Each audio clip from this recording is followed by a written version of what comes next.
bayan kong Tayabasin, sa ating pong mga nagdadala ng biyaya dito sa lungsod ng Tayabas. Siyempre sa pangunguna po ng ating butihing gobernadora, Governor Dr. Helen Tan, palakpakan po natin.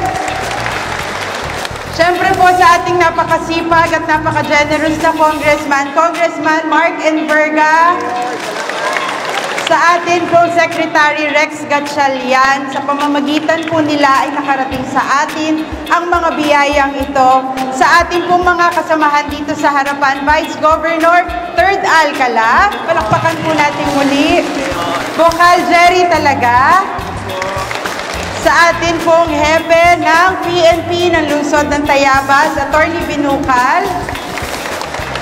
At syempre sa ating pong napakasipag na kapitana na isang linggo yata ang selebrasyon dito sa Barangay Lakawan, Kapitana Zenny Lubiano, Sir Saudi Garrigues, sa lahat po ng mga panauhin din dito at sa lahat po ng mga nagtulong-tulong upang madala po itong mga dadalhin dito sa ating mga kababayan. Nais ko pong magpasalamat bilang ina ng lungsod dahil sadyang ang lungsod ng Tayabas po ay naapektuhan ng nakaraang bagyo.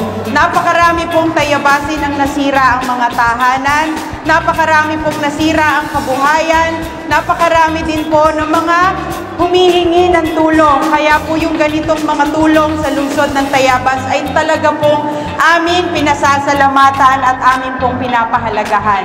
Sa lahat ng mga Tayabasin, huwag po kayong mag-alala.